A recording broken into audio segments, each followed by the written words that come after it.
again.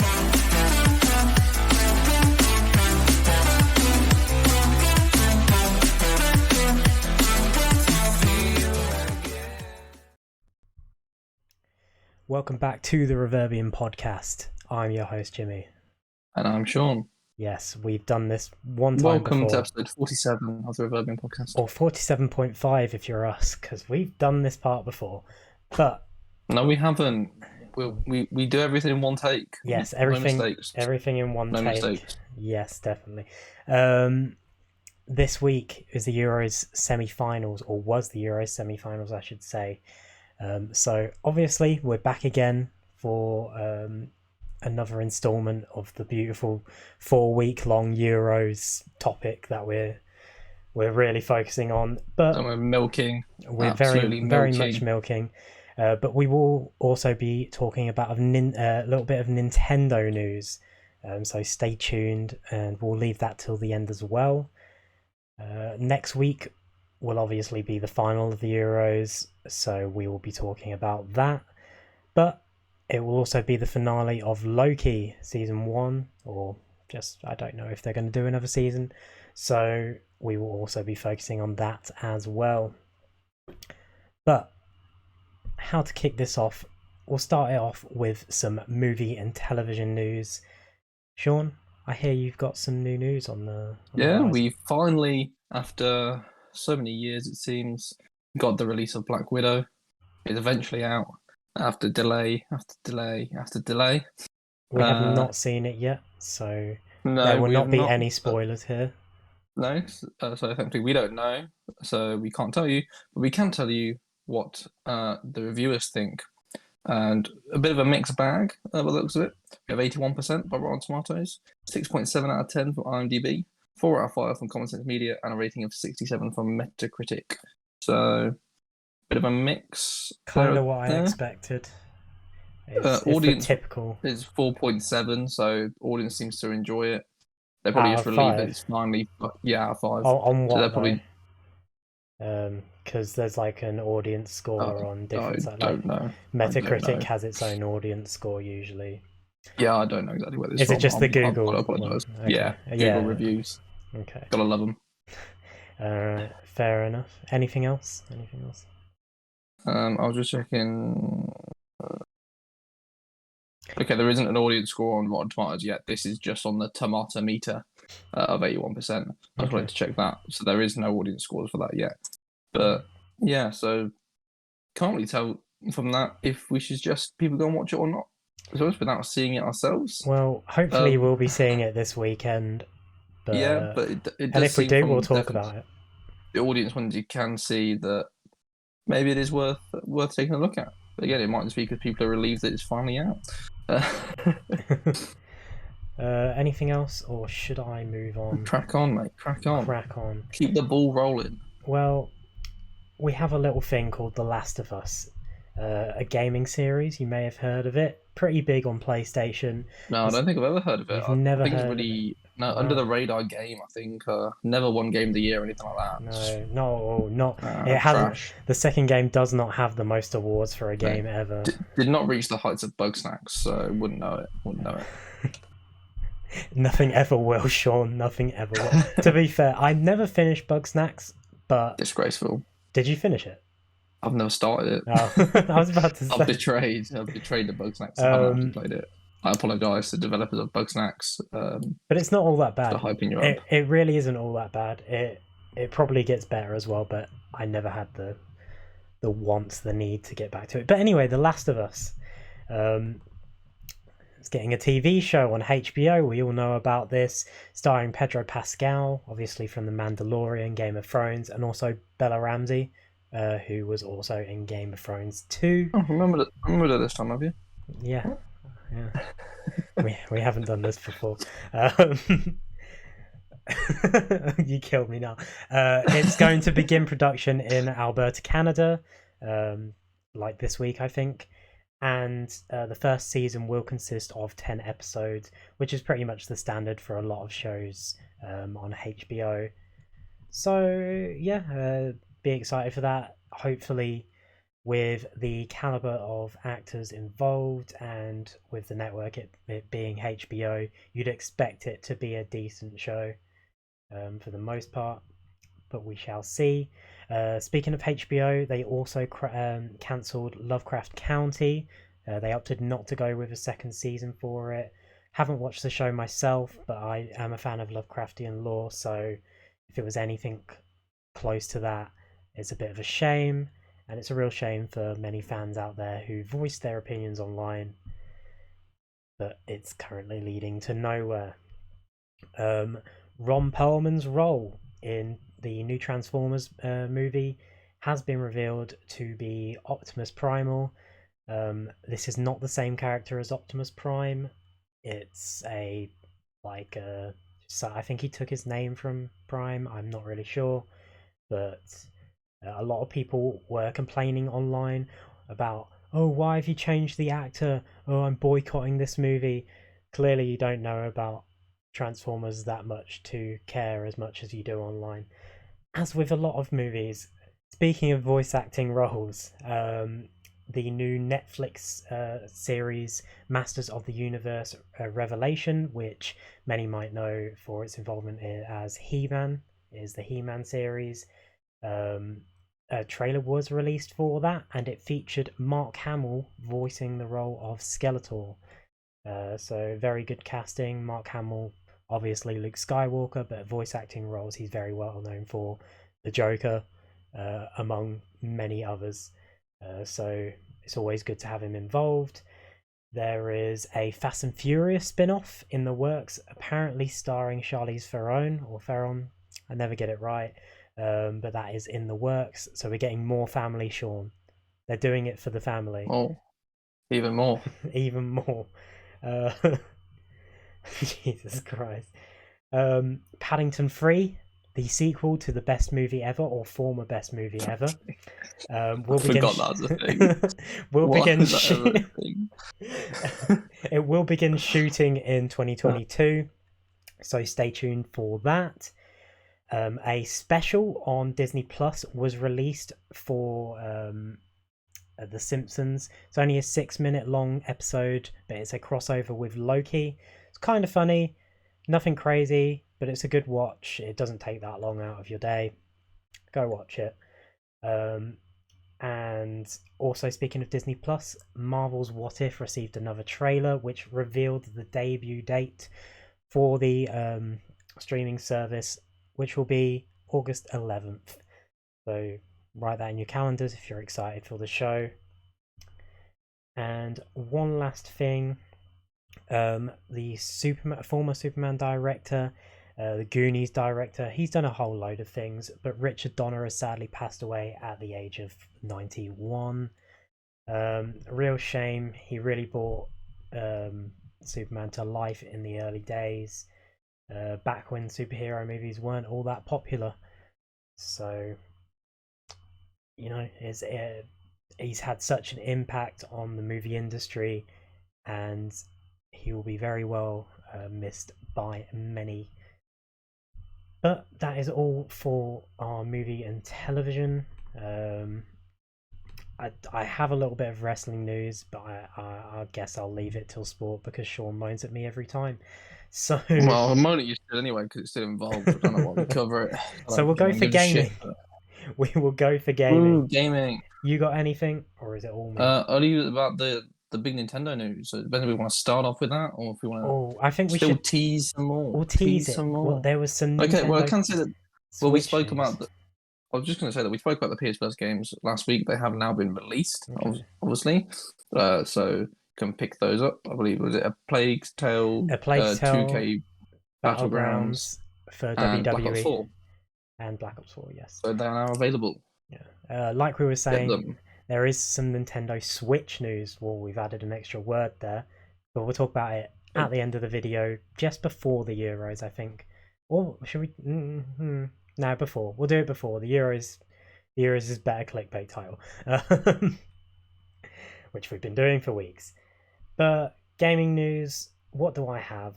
Oh my god, there is something here. Maybe. Do I have anything? Yes, I do. Call of Duty.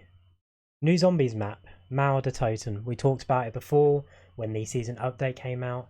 It's getting released on the 15th of July, so next week, and it received a trailer. The trailer seems to hint at the map being in Berlin. Well, not really hint at it, it shows the map being in Berlin.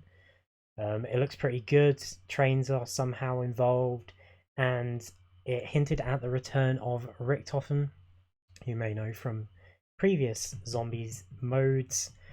Um, so yeah, an exciting thing there for many Call of Duty fans. Um, we also had some news on the latest Assassin's Creed, or at least an Assassin's Creed spin-off of sorts. The project is called Assassin's Creed Infinity. That's pretty much a working title. I don't think it will actually be called Infinity, but I could be wrong. But it has been reported that this will be a live service game in the vein of I wouldn't say the Avengers game, but probably like the Avengers game, but more like Fortnite, they said. But it will be a online multiplayer kind of experience which will feature multiple historical settings, so it won't be set in one place. Whether that is them going back to places we've already explored or new places for this. It's kind of an interesting thing, and while I'm not immediately on board because I like the single player Assassin's Creeds, I am interested to see where this goes. So we'll stay tuned on that one. We also had some NetherRealm Studio news. They have announced that they will no longer be supporting DLC for Mortal Kombat 11. So the DLC's done. There will be no more. But they have said that they will be working on a new game, whether that's Injustice 3, the DC fighting game spin-off, or a brand new entry. It's more than likely going to be Injustice 3. People have been trying to get them to maybe work on a Marvel versus DC one, but that obviously depends on licensing. So we'll see where that ends up. That is all for my gaming news. I've Unless got that's a couple got of something. questions for you, Ooh, Jimmy. okay, go I've found something. Do you like gaming, Jimmy? Yes. Do you like American sports, Jimmy? Yes. Oh, is it Madden? Do you like cartoons, Jimmy? Oh, where is this going? Yes. Well, I have some good news for you because you can now get Space Jam limited edition Xbox controllers. I have a PS5, Sean. That doesn't help me. Display the controller. Well, there's three to choose from. You can choose your favorite one. I'll They tell actually you, look quite nice, if to be I fair. if I find images, I'll put them on the screen now. If I don't, tough shit. We'll see when we get to Yeah, that. go find. There's a nice purple and black one that says Goon Squad on it. Uh, a it's basically the classic Looney Tunes logo across it that says Toon Squad, and this black and blue one that I don't know how it relates to Space Jam if I'm honest, but it looks nice. I also, again on Xbox news, which I know you don't care about, I wouldn't say I don't but for care. this weekend only, Xbox Live Gold members can get RBI Baseball 21 and Dead by Daylight for free. Dead by Daylight's a So good you're pickup. welcome. Cool. Tech news, a little bit of tech and business news. I know we don't do this often, but Jeff Bezos, founder of Amazon, is stepping down as CEO of the company after 27 years at the top. He announced this a while ago. Shares plummeted for Amazon, but he's still going through with it. And I think he's already stepped down. I believe it happened Monday. This week, yeah. So not that I imagine it'll make much of a difference. If I'm honest, I can't imagine he actually has that much influence anymore. There's probably a lot of people underneath him that are coming up with the ideas, making a lot of the decisions for him. And so it probably won't change much anyway. He'll just stay as a shareholder and they'll just keep chugging away to world dominance. You're not wrong. But yeah, that's all for the tech news. It was just that one little bit. I have one more thing before we get into the sport, and that is sport, I guess, wrestling. Before we get into the actual sport, Fake sport. It's fake sport. um, well, you may have known about the releases that have been happening within WWE for about forever, but for the past year, there's been a lot of them, and two major names that were released were Zelina Vega, um, which caused a massive unionization talk, and it even went as far as to go to British Parliament. That had nothing to do with her. I'm just talking about the unionization as a part that was to do with all of the Me Too movement for or speaking out movement, whatever it was called. I don't exactly remember the term, but mainly for British wrestling. But it all sort of fits in that whole. But she has returned to WWE. Shockingly, no one really thought it'd happen. But she was spotted at the Performance Center not that long ago, and then she made her return on this week's episode of SmackDown, and will be in the Money in the Bank ladder match in the upcoming pay per view. But her husband, Aleister Black, was shockingly released a couple weeks ago. It was such a surprise considering he was just getting he just returned on television with a brand new gimmick, was slotted into a role where he attacked Big E and then was let go for no reason. Well, turns out his contracts, usually when they get fired or let go or whatever, they have a 30-day or 90-day like thing where they can't show up. It's one of the two. I think it depends on what brand you're on or how much money, how big your contract is.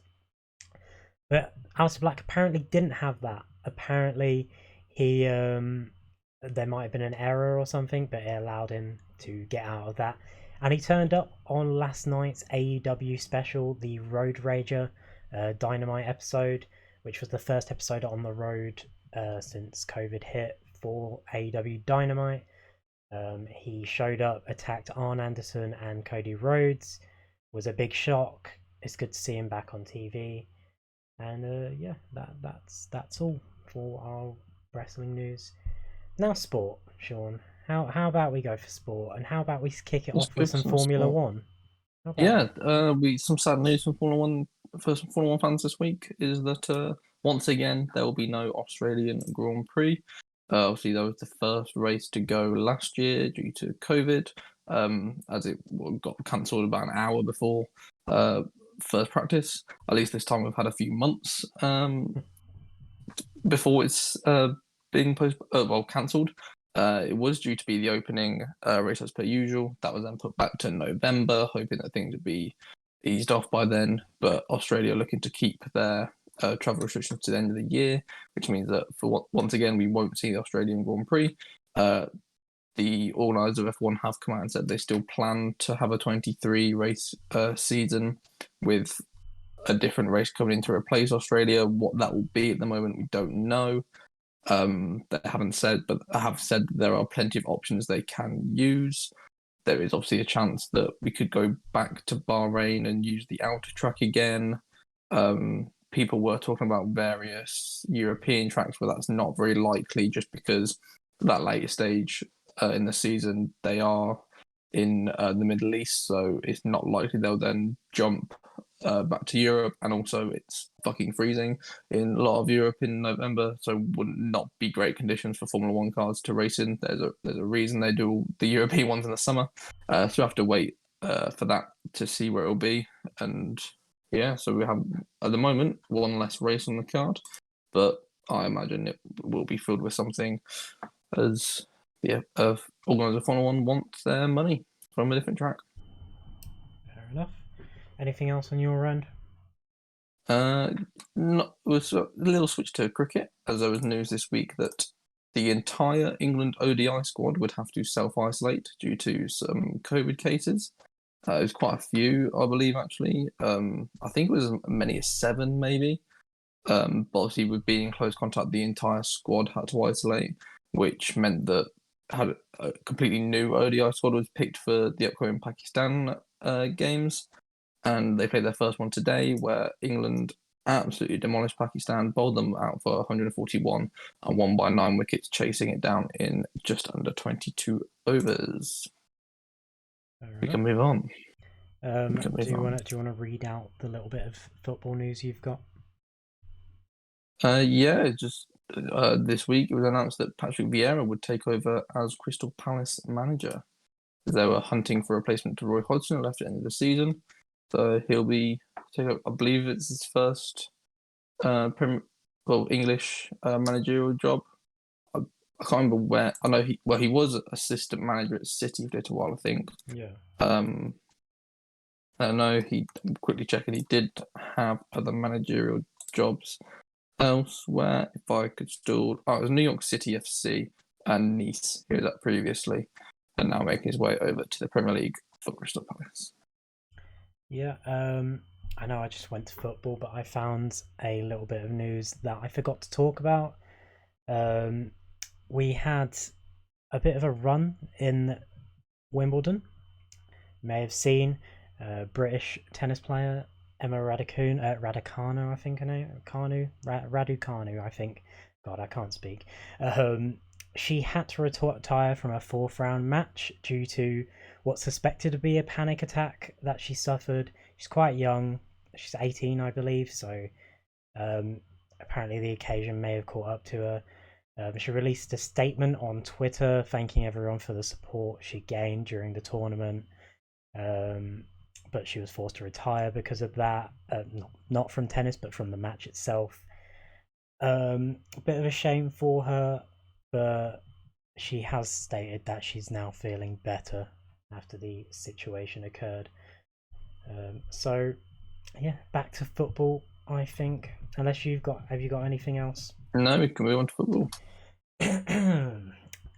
I've got a lot to talk about here. Juan Mata was speculated to be leaving Manchester United. That is not the case. He has signed a 1-year contract extension with the club, stating that it didn't feel right for him to move just yet. So a lot of people said he should have maybe gone off because he's costing the club a lot of money in wages. But I love Juan Mata, so I don't really care. Manchester United also have signed Tom Heaton from Aston Villa, so another backup goalkeeper, keeping everyone on their toes apparently. Toni Kroos has retired from international football after the events in the Euros. I guess that was his last tournament. Billy Gilmour has joined Norwich on a season-long loan. Danny Ings has turned down a 4-year Southampton deal, but still has 1 year left on his contract. We've already talked about Patrick Vieira, so no point talking about that again. Leicester City have signed midfielder Babakary Samare, I think it's Samare, from Lille. So there is that. There is also some really exciting news. I can't believe I've just described racism as really exciting news. Antoine Griezmann. I was not ready for this. I meant to say unique, but it came out as exciting. It's not exciting, it's unique. Antoine Griezmann has been dropped as the Yu-Gi-Oh ambassador from by Konami due to a video that's been circulating online of him making racial remarks with teammate Dembele back in 2019, I believe. While the video itself is newsworthy, I thought the fact that he'd been dropped by Konami because of this added to it somewhat. So yeah, that is that bit of news. I believe that's all I've got. Yeah, I think that's all we've got for that. But just before we're going to talk about a final, there is another final coming up on Sunday as well, which is the Copa America final, which will be Argentina versus Brazil. For anyone that did see it, it was quite an entertaining shootout in the Argentina semi-final, as it got quite heated between the Colombian and Argentinian players, especially Argentina goalkeeper Martinez, who was calling out Colombia players as they were stepping up to take their penalties and actually saving them and making them look like idiots. We also saw the angriest Lionel Messi you've ever seen telling Yeremina to dance now as he scored during the game and started dancing, and then missed his penalty, and a very angry Lionel Messi getting involved there. While I was talking, just reminded me actually, while talking about Messi, Barca in the mud, as it was announced this week that they need to reduce their wages about £200,000 a week. 200,000. Yes. As currently they're over the La Liga wage limit, so they cannot at the moment actually sign on Sergio Aguero, Memphis Depay, or who's the final one? Oh, Eric Garcia, as they'll be going even further over the wage budget. So there were quite a few players who were offered for their contracts to be terminated for a start, which I think pretty much all of them refused. As why would you just turn down all the money you're on to risk not getting signed by someone else?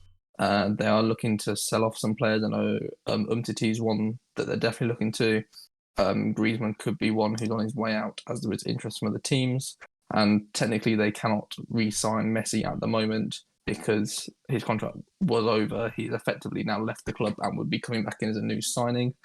And I think that's probably what they're going to try and focus on, is getting the room to be able to re-sign Messi, as he does bring in, I believe it's about 30% of all of their income. So without him, they are fucked. And currently they are fucked because they can't do anything. Like they're in so much debt, they can't actually sign players that they have to pay for. All their signings of free transfers. And yeah, their wage budget is way too high, and they need to find a way to offload some of it, or there could be some players without some clubs, which would be quite scary to think that players like Aguero and Depay might not have anywhere to play right now. But it could be interesting if Barcelona sort this out, if they go somewhere else and if they can agree deals with other clubs. Well, speaking of possible, well, this one's not possible, but La Liga departure, we had Sergio Ramos as well, leaving Real Madrid to join PSG on a 2-year deal. Pretty big. He put out a statement saying, this club is where you go, I think, if you're gonna win every time or something. It was some really dumb statement considering they didn't win anything. They won the French FA Cup and the Community Shield. That's winning everything. Anyway, but yeah, Ramos to PSG is confirmed. That is until 2023, that deal. Just a 2-year deal. Nice little 2-year deal. Well, now it's time to switch it up. We are still going to be talking about the Euro semi-final, but first we have one more topic, and that is the new Nintendo Switch. Is it the Switch Plus? Sean, no, it's not the Switch Plus. It's not the Switch Pro either. It's not the Switch Pro? Is it? No. What is it? What is it? The Switch OLED. There's a real good ring to the name there. It really rolls off the tongue. Dead time. Really rolls off the tongue. Well, to give some basic information, this new Switch model, which they're calling at the moment the new Nintendo Switch OLED or OLED, however you want to say it, it will be releasing on October 8th worldwide, and we do have a US price tag of $349.99. UK is $309.99. Okay, they did announce it. They had to add that 309, didn't they? They had to add that. Why do they always? I hate every company that does this shit. Anyway, I love Nintendo, but they're part of the problem sometimes. The new model will feature a wide 7-inch OLED screen, something that I believe the PS Vita had back in the day, or at least maybe not 7 inches, but it was quite a decent size, and it was an OLED screen. And also, let's be honest, it's not that much different to the screen size it already has. Yes. So the PS Vita is the superior console. Please buy it if you can find one. I'll air my grievances later. We'll describe the console first, then we'll talk about it. Nothing. The size has changed. I think it's doubled from not size. I mean the storage space is 64 gigabytes. Yes. I don't remember what thing they do as opposed to It won't be 32. megabyte. Jesus, Be gigabyte, yeah. there'll be nothing on I it. know. I was about to say, wait, is what am I talking about? Yeah, gigabytes as opposed to the 32, which the base Switch has, which is terrible, which is absolutely dog. You can Garbage. fit like It's 3 garbage. games on that, but luckily SD cards are very cheap. But I don't actually know any of the other changes. Do you know? Yeah, it's also going to include a LAN port, so when it's docked, you can plug that in. So not Okay. have to use Wi-Fi.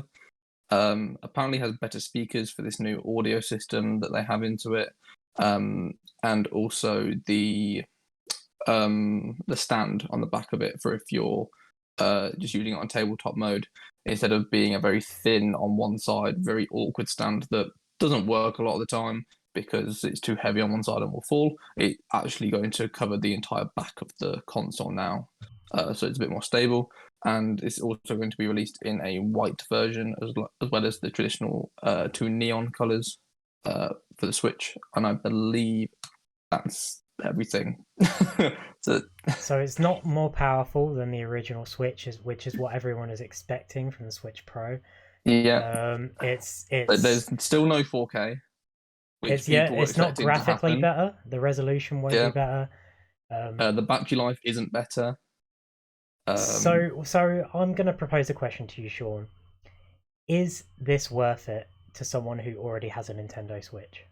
no, if you already have a Switch, do not bother getting this. It is not worth your time. It's £30 more expensive than the normal one, and You might be you're able to get a really. trade-in offer, but But even then, it's not going to be worth that much. The amount, basically, what you need to do is if it's going to cost you £30 more, use that £30 to buy yourself a good memory card, and you've effectively got the same thing yeah, yeah. Oh, because the screen size isn't large enough to make that much of a difference, if I'm honest. Because if you're that bothered about the screen being smaller, you'd play it in docked mode anyway and use a TV or a monitor you know to have what? a bigger I screen. didn't even think about that. And holy fuck, what's the point? I, So it's a slightly bigger handheld one, which at the end of the day, the for what you're gaining, you don't really need it. That's the thing, is yeah. that the difference it's going to make isn't that big. Probably the only thing that will make a difference is the LAN port if you do have a bit of a unstable Wi-Fi connection that you can plug that in instead. So if you're playing online, that would help you out. That's the thing. But That's yeah, what I like. But yeah, I agree. It's probably not worth it. There will be people out there that will buy it, but those people are usually ones that play their Switch a lot more than probably we do. or Um, people that collect Switches. They like the different yeah, limited edition ones, the different styles that come out. They'll have a collection of them. Or if you're someone who doesn't yet have a Switch and are looking to get one, maybe for the new games coming out this Christmas, then you may be looking at it because in that case, why not? Because it is the newer version. Admittedly, you're not getting much more for it, but it is the newer one. And you obviously do get those little extra bits, but if you're someone who has a Switch already, it's completely pointless. And especially, it's £100 more expensive than a Switch Lite. yeah. So if you do want it to be in handheld, you might as well just use that. The screen size isn't much different, and if you're not bothered about using it in docked mode at all or anything, you might as well spend the £200 for the Switch Lite instead. So sorry, £130 because it's £100 less expensive than the original. Oh no, it's 110. Okay, this is awful. This what I'm reading. It's £110 less. It's Right, less. yeah. It's less, So and it's not I think really that that different. for whatever you want it for, there's better options out there. So unless you are someone who likes having the newest one just for the sake of having the newest one, or for some reason the point whatever of an inch on the screen difference is really bugging you that you want to spend £310 to make that difference, it's up to you. But I personally don't think it's worth it at all. Neither do I. Neither do I. So if they'd brought it out in 4K, they had 4K output and maybe more processing power, so it looking like it was going to make a difference to these new games coming out later this year, then yeah, definitely makes a difference because you're going to have a more enjoyable experience with those new games. But you're not; it's going to be exactly the same. Well, that has been the Nintendo Switch news. There's not much else we can say about it, but it's one of those which was met with probably worthy criticism. Sorry. Yeah, Um, it was massively hyped, and with speculation of what was going to be part of it. So you can understand why people are it's a disappointed, disappointment. and Yeah. yeah, Well, onwards and upwards, as we say, because it's coming home. But we aren't going to start there. We're going to start with the UEFA Euro 2020 semi-finals. Italy, Spain, first game of the semis. It ended 1-1 and went to penalties. Italy had scored in the 60th minute and Spain in the 80th. How did the penalties turn out, Sean?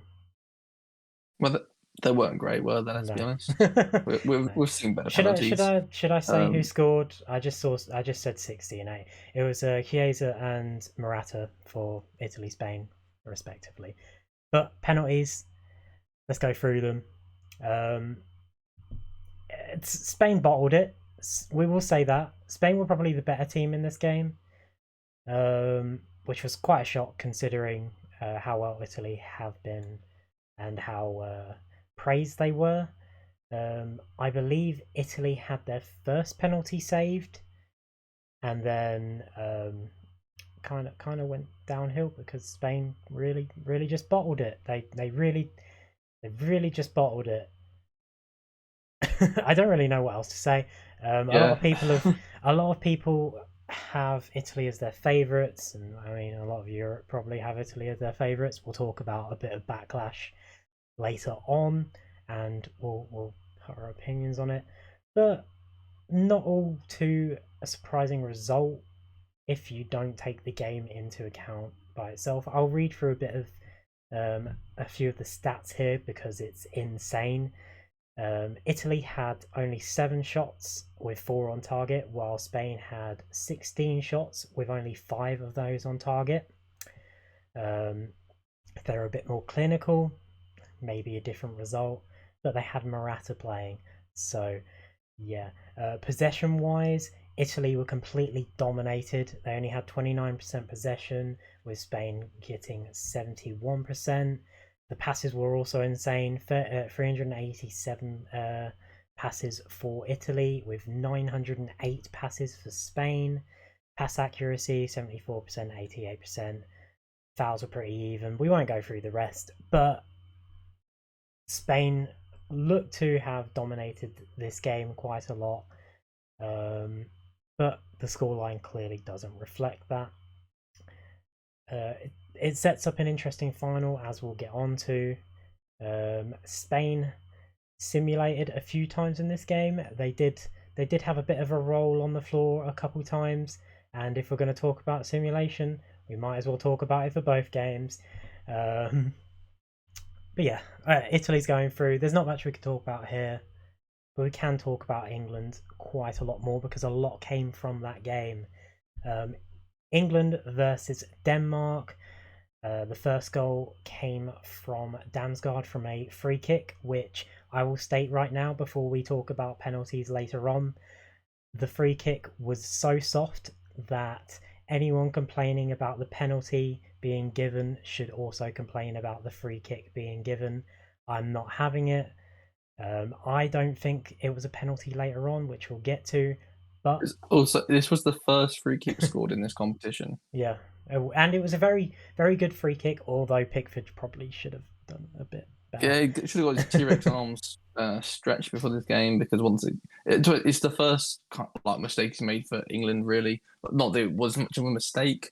It was just that To be fair, he hasn't had a lot most of. of the no, most of the goalkeepers though, from where the ball was positioned, or where it went in the goal, it wasn't right in the corner. Probably would have been able to get there. He did get a slight fingertip on there, but nothing else. So you could argue that keeper should have done better, but it was from the position it was still a great free kick, a great strike. Agree. You can't take that away from Dunford at all. The second goal came from an own goal, actually. Simon Kjaer, I think his name is pronounced, scored in the 39th minute for England. Put it in his own net. Came from, oh, was it Shaw or Saka? It might have been Saka, It's across Saka's cross from the right hand across side. to Sterling, but Sterling didn't get a touch on it. It was put in This his own was a net. minute after Sterling put a sitter right at the Kasper Schmeichel. Straight at He had the entire goal to aim for and picked out exactly where Schmeichel was.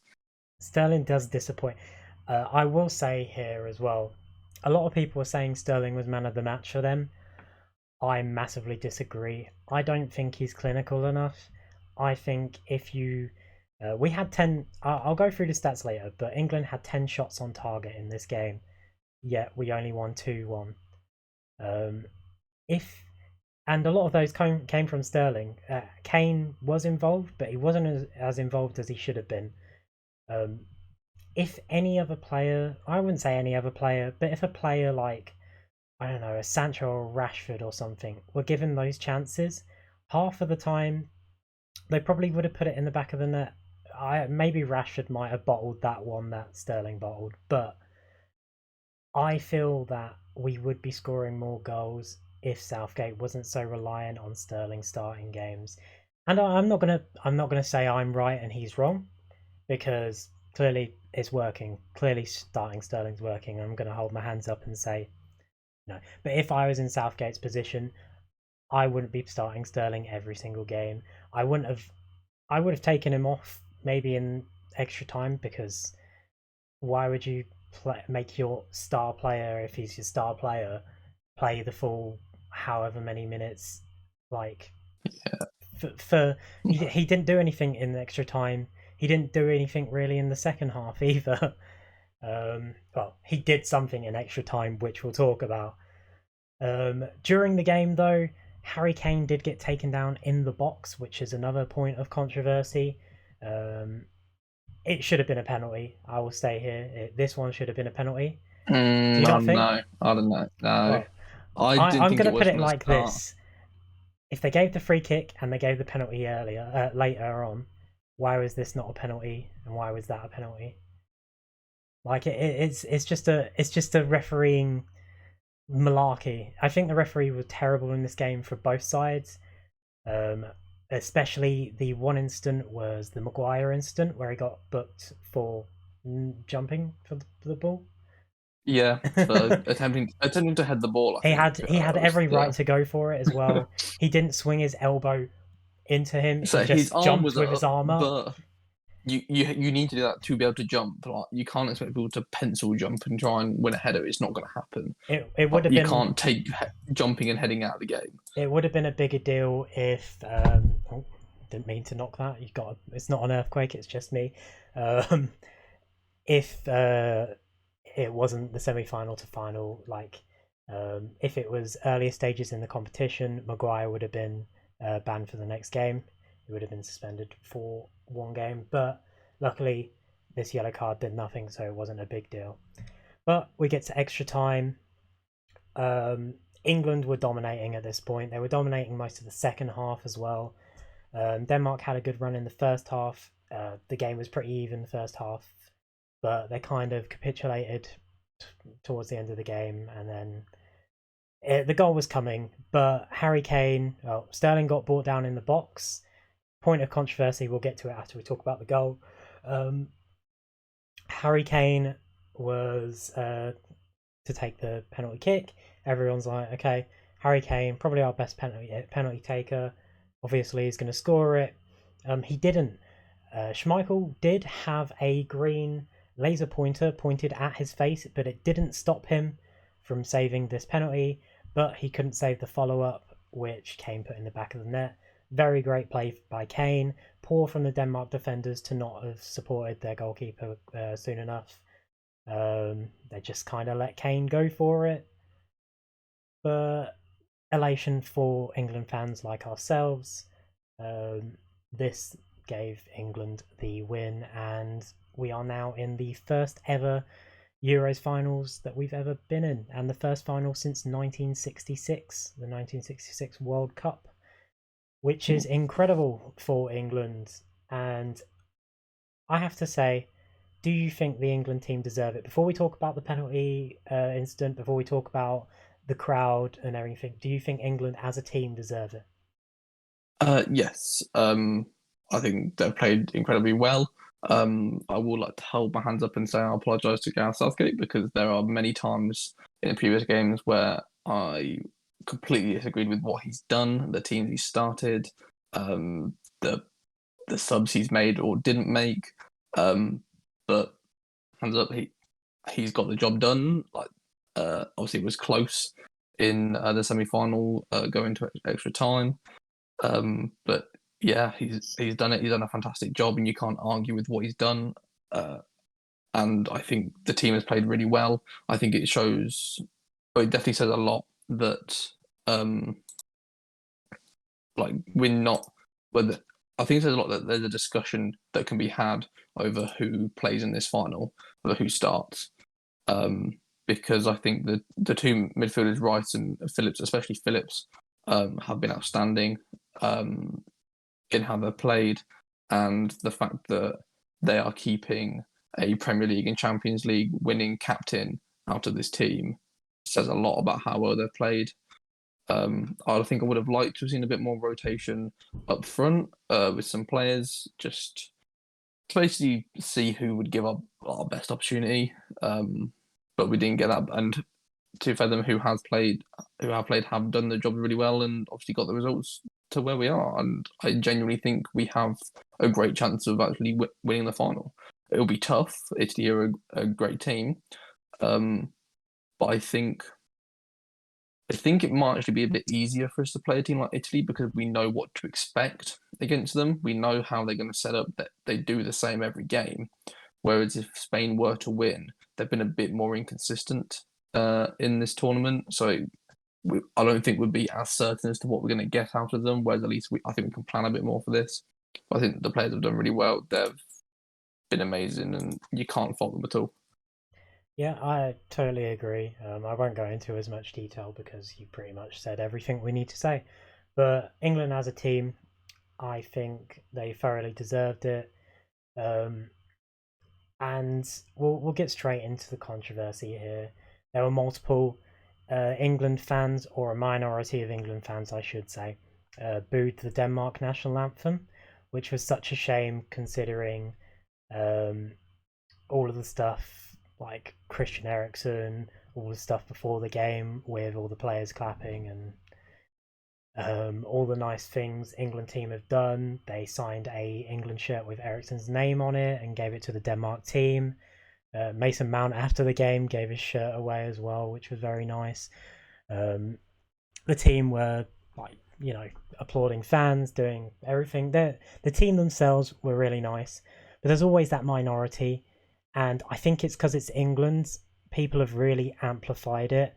People have taken it out of control, and I'm not condoning this behaviour. We didn't condone it with the crying girl incident, but we did say it had probably been taken a bit too far.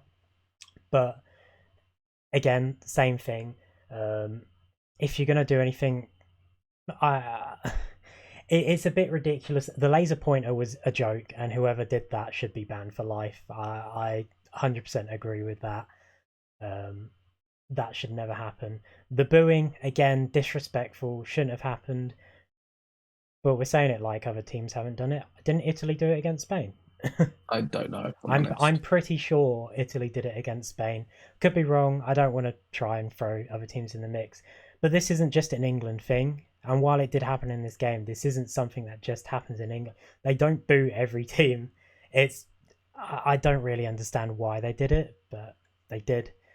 And I think a fine is right, just like UEFA have fined England um, for the crowd booing, for the laser pointer, and for a firework incident which happened, which I have no idea Didn't know about. about that. Yeah, No, it's people let off fireworks fans, and England are fining I think €500 per firework, which is weird. But this is a minority of fans. Every football team, every club around the world gets it. If we want to talk about, a lot of people call England fans arrogant. Have you not seen the media in other countries? Italy try.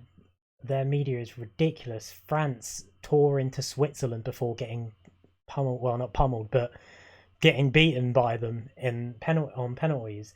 You know, all these countries get all of this. All of this shit happens there, but when it's England, just because everyone hates us because of Brexit, because of everything, it's amplified more. You've got the Scots doing it, Scots changing their flags to Denmark, Irish doing it. You know, it's as someone who doesn't have anything against other countries, love Scotland, love Ireland. It's a bit of a shame. It's just the way social media works, the way everyone's going on about it. And I won't disagree that some England fans have been disrespectful. Of course they have. But to put that against, oh, England don't deserve to go through because of, why do England not deserve to go through? Because of a minority of fans. You could say that about any football team. I don't think that holds up. I think what some England fans did was wrong, but the team themselves deserve to go through. Now let's talk about in-game controversy. The penalty. I don't. It doesn't matter what happened. To be honest, it could have been a penalty, could have not been. We don't really know. Like the I, angles were shit. It was. He did get touched. If you watch it back, watch yeah, like I he think got that's what touched it is. by both There was players. definite contact, but I Yeah, think it was a bit soft, um, especially if it was the second contact he went down on. I think I would have thought fair enough. but it was the Obviously, first. the reason he went down is because he started going down after the first one, which I thought was very soft. I don't think there was much contact. But obviously, by the time you're already starting to go down, when you then get hit from the side like that, you're never going to stay on your feet anyway. Um, Whether he would have been able to if he hadn't have already started going down, I don't know. But there was contact. But I do think it was soft, personally. And it was the referee's decision. A lot of people online, I know a lot of them are trolls, but people were saying, "Oh, England wouldn't have gone through without the referees." We had so many decisions against us in this game. Like we said, the Maguire one, the Uh, free kick. You know, the only thing I will say is that I think with a decision like that, I was a bit disappointed that they didn't make the ref go over and look and make the decision instead of being told. I think he should the have gone over to the problem screen was, to have a look himself and make the decision. That's why I think we don't see enough with VAR and what should happen more but the often. problem was, and it's something that's still being debated. Everyone else is going to say, "Oh, it wasn't a penalty," but that's just because of bias against us, and we're always going to say, for the most part, either, "Well, you're saying it wasn't in your eyes," but we don't really know. We're saying we're on the fence. We don't know, and that's what VAR went through. It wasn't a clear and obvious error that would change the result. The ref blew for a penalty. You can't change that result unless you either go look for yourself or if VAR straight But up I tells still you. think it would have been more definitive as well if you let the on-field referee go and make that decision as opposed to someone else in a box with a screen so further away. I think with a big decision like that, especially in the timing of it, there's an extra time and the impact that it would have on the game. Something like that should go into the hands of the referee who goes over and has a look. Yeah, And then I I think it agree. gives a bit more of a definitive answer to it for everyone. I definitely agree the referee should have gone over. And I feel that way for most decisions with VAR these days. The referee should always go and have a look. Whether we get Well, I'm some not saying for technology every that game gets some, like, not everything, but every major decision, like a that penalty, anything like like a that goal. that changes a game, the situation of a game, especially when it's level, it Yeah. can mean someone go ahead and then obviously win the game, and in this situation go through to a final. Then definitely the on-field referee should be looking at this. But I'll put this to you. Um, do you think if the referee had gone and looked at that, he would have changed his decision? I don't think so No, neither because he do would I. have seen the contact. I think he would have stuck with it because I don't think there was enough to overturn it Hmm. because there was contact. Yeah, no, 100% agree. And that's where the problem lies. Football is a game, well, it's a game of skill, it's also a game of luck. There have been countless amounts of games where there's been luck in play. It doesn't matter what tournament, what competition. There's probably been, I don't remember every game in this tournament, the Euros, but there's probably been a bit of luck here and there that have got teams through, and a bit of luck that have knocked people out. This is one of those occasions. Are we upset about it? No, obviously not. Why are we going to be upset about it? Is everyone else upset about it? Yeah, they don't like us. What can we say? We're not here to please. But it's a bit ridiculous how much this has blown up. Like, I get the fan issues. The fan issues are definitely a problem. Again, they're a minority. There's how many fans in that stadium, and I bet not even a quarter of them were booing or pointing laser pointers. It was the small minority, which you get everything. Every football team around the world probably has that. But the team themselves, did they deserve to go through? I'll ask it one more time. Yes, in my opinion. Yes, for you, I assume. We'll go through some stats. We'll talk about it. England had 20 shots with 10 on target. Denmark only had 6 shots with 3 on target. England dominated possession 59% to 41%. Passing 728 passes for England and 534 passes for Denmark. Eh. I mean, the goal was coming. Would it have happened without the penalty? We don't know. We don't know anything. It could have gone to a penalty shootout. No idea. But we did get the penalty. Was the penalty deserved? You can argue that England probably deserved to score. Whether it should have been a penalty, up for debate. Anyone who's against England is probably going to straight up say no, even though they don't know. People are going after Raheem Sterling saying he's diving. You don't know. Maybe he did get knocked off balance. You can say it's not a penalty, sure, but you don't know. It's one of those that while it could have gone it could have gone either way, and it's like the penalty decision I was saying should have been a penalty before for Kane. You were saying it shouldn't have been, or was debatable at least. It could have gone either way, but I'm firmly on the he stood on Kane's foot. He's put his foot in front of Kane. So, but then it's like I think my issue with this whole situation with everyone coming after Sterling is that if you're going to say no, it wasn't a penalty, then erase Denmark's goal as well because it wasn't a free kick. Like, why is no one bringing that fact up? You know, I'm not trying to be a biased England fan here, but I'm seeing the bias in everyone's opinion. While I don't think it was a penalty, the extra time one, I will argue that it was never going to get changed anyway. But did we deserve the penalty? Probably. Did Denmark deserve the free kick? Ask anyone else. Probably too. You never know.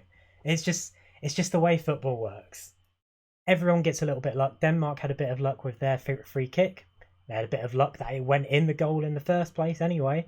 We had a bit of luck with the penalty, and we had a little bit of luck with the rebound as well. That's the way football works. I don't think it should be a bigger problem as it is. If you're going to call out England for diving, call out every team that does it. Call out Italy. Call out anyone else that's been doing it during this tournament because it's very hypocritical to be doing it. And I know a lot of people just do it to troll, but there are people that just genuinely hate England that'll just try and put everyone down. Just let England enjoy something. You might not like us, you might not like the fans, but most of us are just people that have never seen England in a final in our lifetime. Unless you're in your 60s, 70s, you have never seen England in a final ever, and it's a moment that a lot of people will cherish.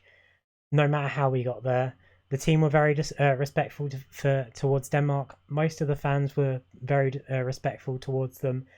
Minority weren't, and the minority deserve to be shamed. But don't shame a whole country for being like everyone else. That is my rant over. I feel like I ranted enough there. But we've got the final Sunday, 8 p.m. Wembley Stadium, England versus Italy. It's going to be an interesting game. I don't want to say it's going to be a great game because we never know. But I think it might be a boring one goal decider. I don't think it's going to be fast paced or goals everywhere. Are you sticking with Italy or are you saying it's coming home? I want it to come home, but I still think I'm not going to deny that Italy aren't a great team, Yeah. and haven't done really well. I, it's kind of one of those where my heart says obviously want England to win. My head just is always there. We never do it, so why is it going to change now? We've never been this far. So True, it's true. oh well, for me, England, it is coming home. And I'm not just saying that. I'm saying that in the sense of, I think Southgate has shown during this tournament that he's the perfect manager for this game. I think he's just a very defensive minded manager. He'll go for that one goal and he'll try and keep it. Um, and I think England have the talent, and if Southgate lets them, they have the talent to score goals as well. They haven't really shown it all that much except against Ukraine, but I think while it could go either way, I think England are taking this home for their first Euros win ever. So yeah, I will bring up a few things as well while we're here before we end it off.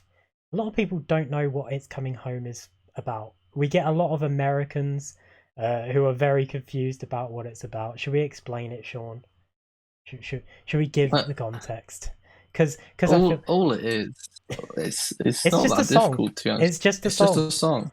It's literally a The song that was, the yeah, 1998 song, 96, sorry, it was 96, and originally it was released. used in 98 as well for the World Yeah, Cup. by David Baddiel, Frank Skinner, and the Lightning Seeds, called Three Lines, and the chorus of the song is "It's coming home, football's coming home." And it has nothing to do with a trophy, because a lot of people were like hyping up Kasper Schmeichel, saying, why are they saying it's coming home? They've never won it. It's not about the It's trophy coming home, it's about football itself. We're playing and in it's a also final at because Wembley. and it's also that the rules as we know it for association football were created in England. The sport that Yeah. we know of football was, and the rules that are played was created in England. Of course, So that's why we're not football saying is the coming home. concept was created in England. Obviously, But the set the rules set that is rules, used around the world were yeah. originally drafted in the UK. A lot of people just don't understand it. All they do and they just want to troll. So don't get it confused. We're not saying we're going to win every tournament. It's just become the song We for the are, we are going to win every tournament. Yes, we heard it here first. yeah. But it's just the song that everyone uses. Um, I'm bringing this up because Taika Waititi put something on Twitter like not that long ago, about an hour ago, saying, I think it was a satirical article, but I don't know if he thought he was being serious or not. But it said, team who sings "It's Coming Home" plays in tournament that doesn't allow this other team, like other teams in, and it was a picture of Brazil. And I was sitting here like, it's the Euros. They play in Copa America. You have your own tournament. Is he trying to troll? What's happening here? I thought it'd be like, just in case people didn't realize, it's coming home doesn't mean that. um, but yeah, we'll end it on that. We'll end it on it's coming home. That is Because all. it is coming. It is coming home. Do all the normal stuff. Follow us, like, subscribe. Follow us on Twitter. All of that shit. Um, Next week, like we said, we'll talk about Loki. We'll talk about the Euro final, Copa America final, and anything else that comes our way. But for now, we have been your hosts of Reverbium, and we'll see you next week.